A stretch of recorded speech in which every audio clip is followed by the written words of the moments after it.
Distance learning, advantages and disadvantages. My research paper aims to thoroughly analyze the advantages and disadvantages of distance learning compared to traditional in-person classes and discuss which format is most likely to prevail.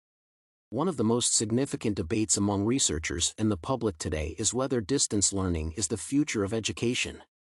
I believe that education is one of the major social barriers in Western countries, and thus equal educational opportunity is the key to innovation, social justice, and upward class mobility.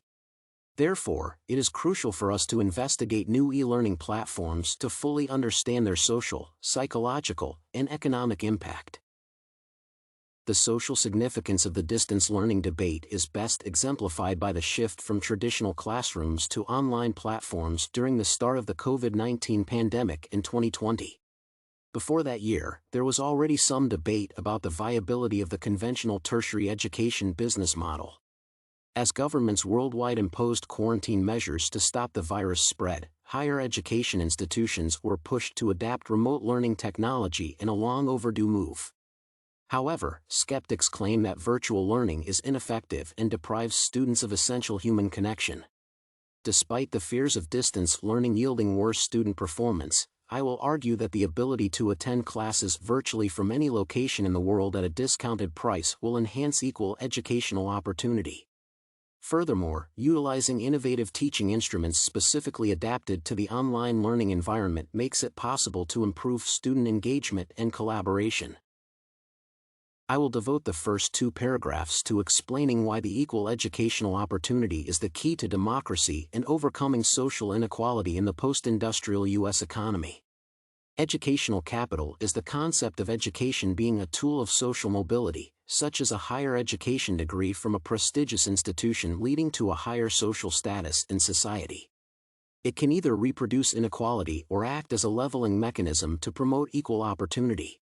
My argumentation will be based on Pierre Bourdieu's idea of cultural capital as outlined in his 1986 essay The Forms of Capital and the 1996 book The State Nobility, Elite Schools in the Field of Power. In the first 2 paragraphs of the main body of my research paper, I will provide a clear and thorough outline of the distance learning ecosystem before and after the COVID-19 pandemic. I will illustrate how, prior to 2020, opportunities for post-secondary digital learning had accumulated for over a decade and were limited to massively open online courses, MOOCs, industry-based certification programs, and programming boot camps.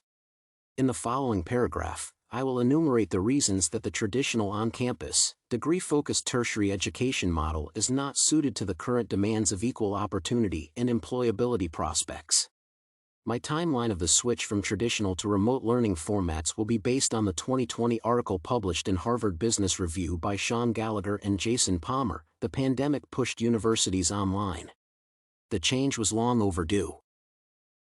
In the following 3 paragraphs, I will focus on the innovation potential distance learning carries for universities, students, and society at large. Firstly, I will examine how by taking advantage of new technology and providing online courses accessible from any point in the world at a discounted price, universities can attract a larger clientele, maximize their profits, and improve the quality of their services. This is outlined in the 2021 article by Ghada Rafat El Said How Did the COVID-19 Pandemic Affect Higher Education Learning Experience? An empirical investigation of learners' academic performance at a university in a developing country.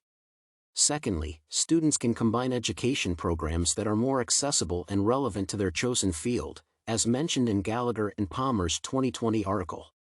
Thirdly, making tertiary education more accessible levels the playing field and promotes social equality. I still have difficulty identifying academic sources regarding the social impact of distance learning, but there is an abundance of non-academic articles.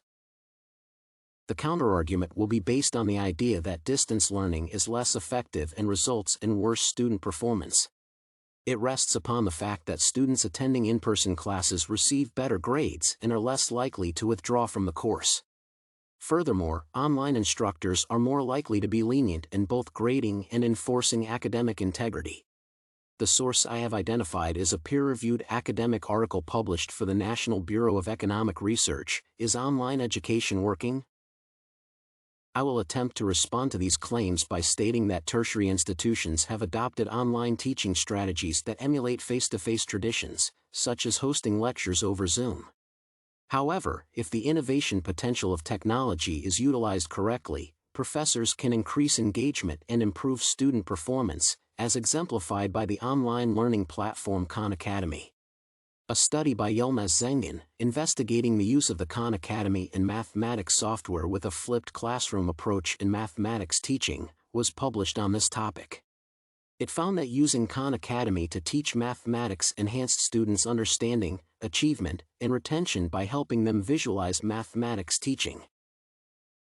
The difficulties I may encounter while developing my research paper are finding more academic research regarding the social impact of distance learning and innovative teaching methods that can be utilized in online spaces.